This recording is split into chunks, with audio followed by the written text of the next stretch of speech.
Hello everyone. आज हम financial management का जो पार्ट 1 है वो हमने कंप्लीट कर लिया है। उसके आगे का टॉपिक पढ़ रहे हैं and it's part 2 we are studying the so today's topic is inter relationship between the three decision areas like financing, investment and dividend decision.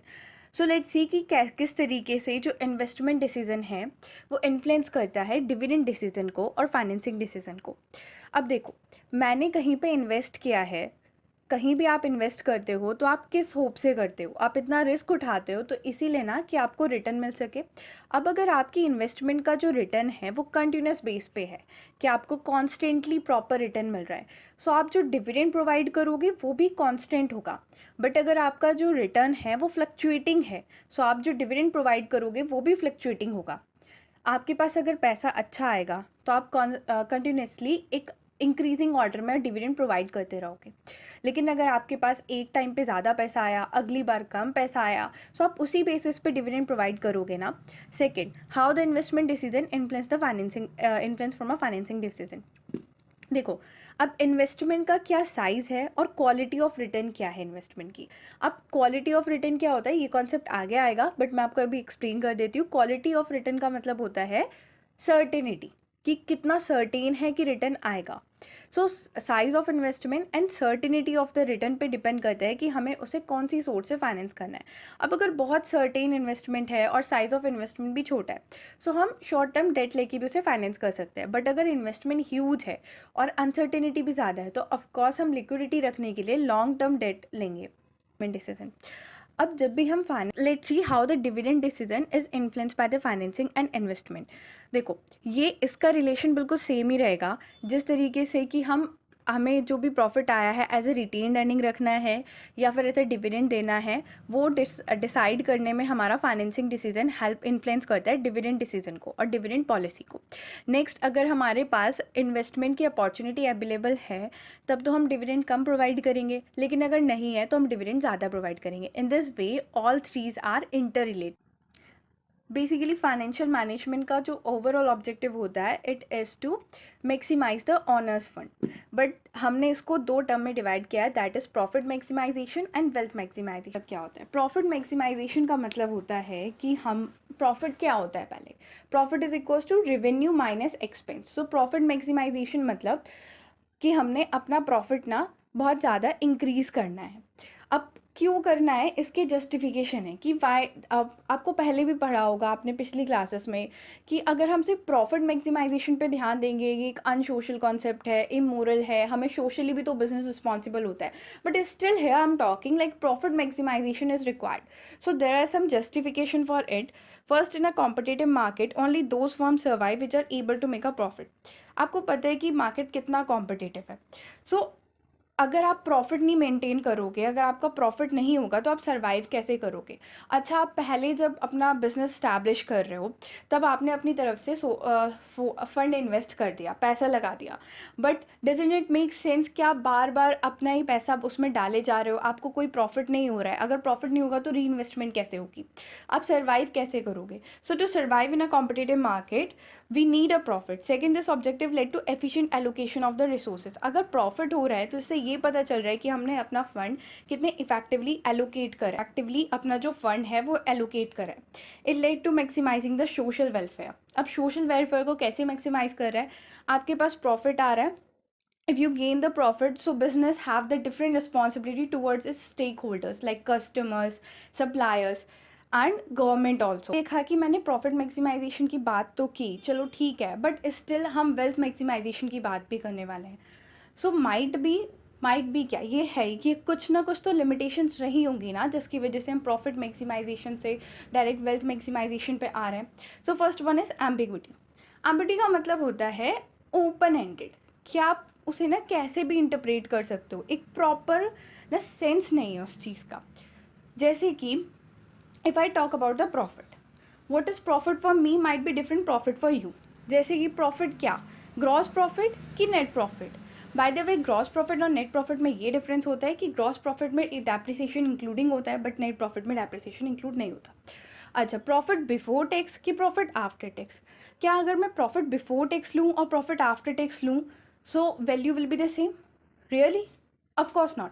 So profit को हम डिफरेंट तरीके से इंटरप्रेट कर पाते हैं, इस वजह से एम्बिग्विटी होती है और हम ये नहीं समझ पाते कि what is profit for me and what is profit for you, the value will be different.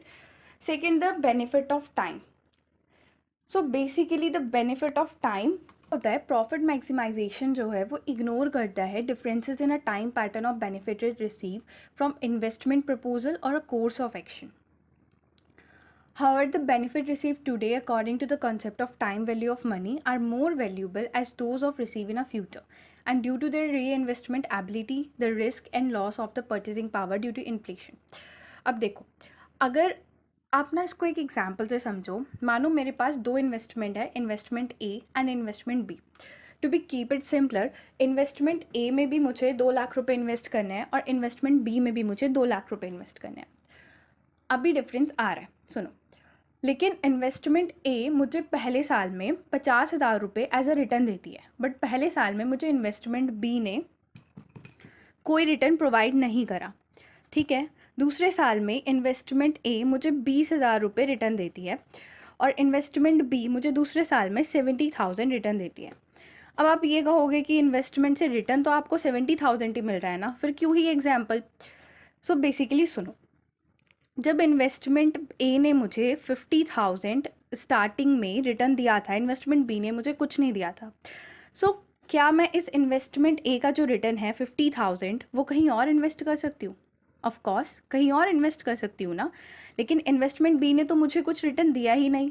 But अगर प्रॉफिट की माने तो दोनों तो सेम है, कोई डिफरेंस ही नहीं है. So this is the timing of benefit जो प्रॉफिट मैक्सिमाइजेशन कंसिडर नहीं करता. सो इस केस में अगर if you ask from me और if you ask for any analytic person, वो इन्वेस्टमेंट ए को कंसिडर करेगा इंस्टेड ऑफ बी, क्योंकि वो टाइमिंग ऑफ बेनिफिट को कंसिडर कर. मानो कि मैंने एक इन्वेस्टमेंट करी है जो 8 लाख रुपीज़ की है, दूसरी इन्वेस्टमेंट सेम मैंने इन्वेस्टमेंट बी करी है जो वो भी 8 लाख रुपीज़ की है. अब इन्वेस्टमेंट ए मुझे पैसिमिस्टिक आउटलुक में भी 3 लाख रुपीज़ रिटर्न दे रही है, नॉर्मल वाले में 5 लाख रुपीज़ रिटर्न दे रही है और ऑप्टिमिस्टिक में 4 लाख रुपीज़ रिटर्न दे रही है. बट इन्वेस्टमेंट बी मुझे पैसिमिस्टिक में कुछ रिटर्न नहीं दे रही है, नॉर्मल में 5 लाख एंड ऑप्टिमिस्ट में 7 लाख दे रही है. But if I talk about the total तो दोनों का सेम है ना, तो प्रॉफिट तो क्या देखा जाएगा, प्रॉफिट में तो सिर्फ टोटल देखा जाएगा. बट आप खुद देखो कि एक इन्वेस्टमेंट जो मुझे पैसिमिस्टिक में भी इतना अच्छा रिटर्न प्रोवाइड कर रही है, क्या वो दूसरी इन्वेस्टमेंट से बेटर नहीं है? क्या उसकी सर्टिनिटी ज़्यादा नहीं है? ऑफ कोर्स उसका जो सर्टिनिटी ऑफ रिटर्न है वो ज़्यादा है. So basically it's a quality of benefit. Next is wealth maximisation. No ambiguity in a definition of wealth. Basically क्या है कि वेल्थ मैक्सिमाइजेशन जितने भी लिमिटेशंस हैं किसकी, प्रॉफिट मैक्सिमाइजेशन की, उन सबको ओवरकम करते हैं. So first one is no ambiguity in a definition of wealth. क्यों? क्योंकि वेल्थ कैश फ्लो को कंसीडर करता है. अब कैश फ्लो को आप ऐसे डिफरेंट वे में तो इंटरप्रेट नहीं कर सकते. Cash flow is simple, the inflow and outflow of the cash. Second, the wealth और value of a business is defined as a market price of the equity capital that is held by the share holder. Wealth और value का मतलब यहाँ क्या है कि हमारे जो शेयर्स हैं उनका मार्केट वैल्यू क्या है. Wealth is equal to the present value of all future cash flow less than a cost. Wealth यहाँ पे क्या है, वेल्थ इज इक्वल टू जो प्रेजेंट वैल्यू हमने निकाली है, किस चीज़ की प्रेजेंट वैल्यू, जितना भी फ्यूचर कैश फ्लो हमारा होने वाला है less than a cost. In essence it is the net present value of a financial decision. अब यहाँ पे प्रेजेंट वैल्यू क्या है, प्रेजेंट वैल्यू क्या है देखो.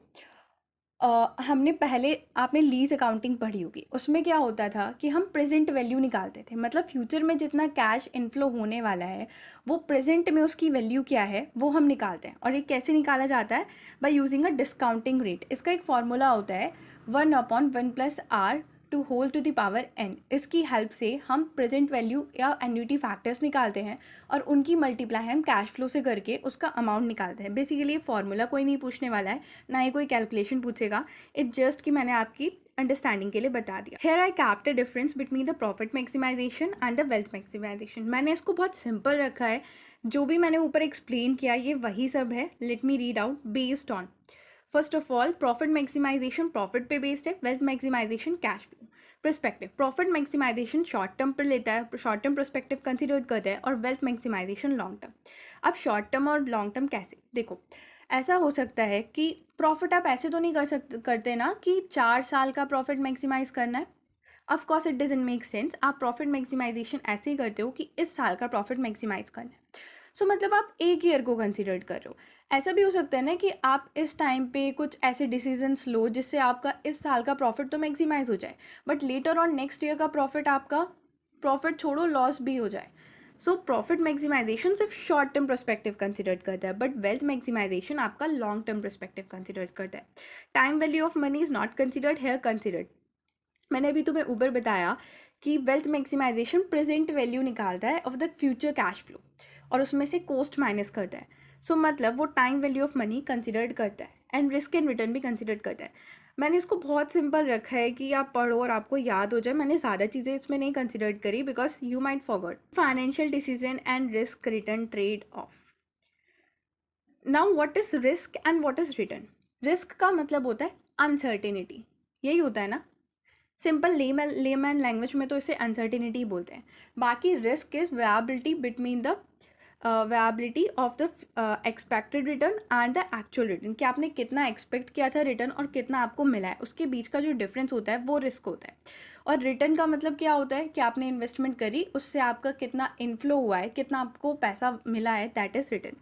ट्रेड ऑफ का एक मतलब होता है, trade off means sacrificing one gain in exchange for another advantage. मतलब आप एक गेन को सेक्रीफाइस कर रहे हो दूसरे के लिए, ठीक है।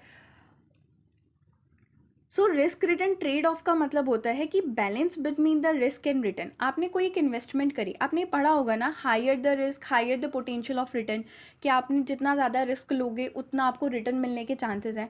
ये हमेशा सच नहीं होता है, पोटेंशियल रिटर्न होता है, बट हो सकता है कि आपको रिटर्न इतना हाई फाई ना मिले जितना आप एक्सपेक्ट कर रहे हो। सो अब ये सोच के कि अरे जितना रिस्क लोगे उतना पोटेंशियल रिटर्न मिलेगा, आप ऐसा तो नहीं है ना कि बहुत हाई रिस्क लोगे। You need to make a balance between the risk and return and that is the same concept I am talking about the risk return trade off, means balance between the risk and the return. यहाँ पे एक diagram include किया है मैंने, that is कि ये diagram आपको explain कर रहा है कि फाइनेंशियल डिसीजन 3 तरह के डिसीजन है। Now let's talk about the concept of risk return trade-off that is applied to almost in all the financial decision. First of all, it's capital budgeting decision. जब आप capital budgeting decision लेते हो, पहले तो capital budgeting decision मैंने पहले भी बताया, it's mean decision regarding to invest in a long term asset. तो आप ये देखते हो कि आपको कितना रिटर्न आप मिल रहा है, that is expected profit, cost involve and the risk associated. आप इन सारी चीज़ को कंसिडर करके किसी भी कैपिटल बजटिंग डिसीजन को लेते हो। Normally risky project promise the higher return and vice versa. Next is investment in a current asset. Current asset का मतलब क्या होता है? The current asset which is the asset जो एक साल में रिडीम होकर आपको कैश में कन्वर्ट हो सकती है, दैट इज़ करेंट एसेट। अब अगर आप इन्वेस्ट कर रहे होते हो ना करेंट एसेट में, तो आपको चूज़ करना होता है between the liquidity and the profitability. अब ट्रेड ऑफ यहाँ पे मतलब है the trade off between the liquidity and the profitability. अब अगर आप एक करेंट एसेट में इन्वेस्ट कर रहे हो तो आपको वो लिक्विडिटी प्रोवाइड करेगी बट प्रॉफिटेबिलिटी नहीं प्रोवाइड करेगी। प्रॉफिटेबिलिटी कब प्रोवाइड होगा? जब आप लॉन्ग टर्म इन्वेस्टमेंट करते हो। So you need to manage between the liquidity and the profitability. Next is the financing decision.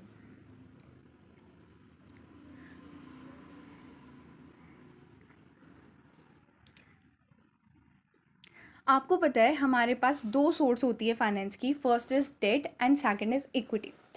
सो अगर हम डेट से फाइनेंस करते हैं सो हमारा जो ऑब्लिगेशंस होता है वो बढ़ जाता है, हमें टाइमली इंटरेस्ट पे करना होता है, हमें टाइमली वो डेट को रिटर्न भी करना है। बट अगर हम इक्विटी से फाइनेंस करते हैं सो हमारी ऑब्लिगेशंस बिल्कुल नहीं होती है, बट हमारा कंट्रोल डिल्यूटेड हो जाता है।